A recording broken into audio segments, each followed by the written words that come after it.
बॉलीवुड के इतिहास में कुछ किरदार ऐसे होते हैं जो महज एक डायलॉग या एक झलक से अमर हो जाते हैं। एक ऐसा ही चेहरा था जो फिल्मों में हमेशा खलनायक की छाया बनकर छाया रहा। उसकी गूंज सिर्फ हिंदी सिनेमा तक सीमित नहीं रही, उसकी आवाज बंगाली से लेकर रूसी और स्पेनिश फिल्मों तक गूंजी। वो शख्स जो कभी क्रिकेट की दुनिया में नाम कमाना चाहता था, किस्मत उसे अभिनय की गलियों में ले आई, जहां उसने 200 से ज्यादा फिल्मों में अपनी छाप छोड़ी। मगर कामयाबी के सफर में एक ऐसी आदत थी जिसने धीरे धीरे उसे निगल लिया और आखिरकार पर्दे के पीछे हमेशा के लिए खामोश कर दिया। आज हम बात कर रहे हैं ऐसे कलाकार की जो एक शब्द बोलकर भी फिल्मी दुनिया में अमर हो गया। हम बात कर रहे हैं शोले फिल्म के सांभा की। मैकमोहन ने अपने करियर की शुरुआत में कई छोटे छोटे रोल निभाए थे।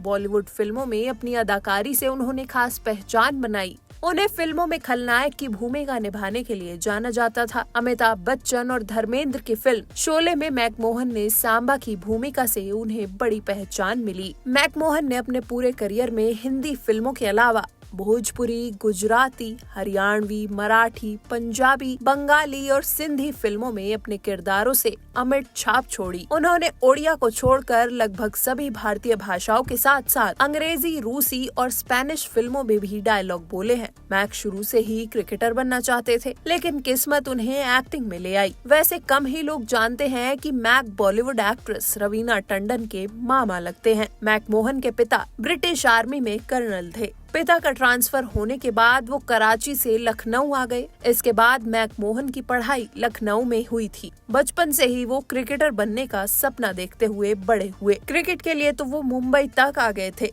मुंबई में उन्हें पैसे की जरूरत थी। उन्होंने अपने दोस्त के कहने पर नाटक में काम करना शुरू कर दिया। इसके बाद तो वो पार्ट टाइम पैसों के लिए ये काम करने लगे। नाटक के साथ साथ उन्हें फिल्मों के ऑफर भी आने लगे थे। मैकमोहन ने अपने फिल्मी करियर में कई दमदार किरदार निभाए। उन्होंने फिल्म डॉन में ब्रजमोहन का किरदार निभाया। फिल्म काला पत्थर में राणा का किरदार निभाया था। लेकिन उन्हें सबसे ज्यादा फेम अमिताभ, धर्मेंद्र और हेमा मालिनी की all time blockbuster film Sholay से मिला था। इस फिल्म में उन्होंने सांबा का किरदार निभाकर खूब वाहवाही लूटी। इसके अलावा उन्होंने अमिताभ और हेमा मालिनी की फिल्म सत्ते पे सत्ता में रंजीत का आदमी बनकर कहर बरसाया था। कई फिल्मों में विलन बनकर उन्होंने इतिहास रच दिया था। बता दें कि कहा जाता है कि फिल्म हकीकत में उन्होंने सहायक के तौर पर काम किया था, लेकिन फिल्म रेशमा और शेरा में भी विनोद खन्ना के साथ एक छोटा सा किरदार निभाया था। इस फिल्म से उनके करियर की शुरुआत भी मानी जाती है। कहा जाता है कि इस फिल्म में उन्हें नोटिस किया जाने लगा था, लेकिन करियर में 200 से ज्यादा फिल्मों में काम कर चुके एक्टर की एक बुरी आदत की वजह से जिंदगी बर्बाद हो गई। वो शराब और सिगरेट के आदी हो गए थे। वो सिगरेट इतनी ज्यादा पीते थे कि माचिस की जरूरत ही नहीं होती थी। वो एक सिगरेट से दूसरी को जला लिया करते थे। इसकी वजह से उन्हें कैंसर हो गया और 10 मई साल 2010 को उनका निधन हो गया। मैकमोहन की जिंदगी एक ऐसा किस्सा है जहां एक क्रिकेटर बनने का सपना देखा गया था, लेकिन किस्मत उन्हें फिल्मों की दुनिया में ले आई। उन्होंने कई भाषाओं में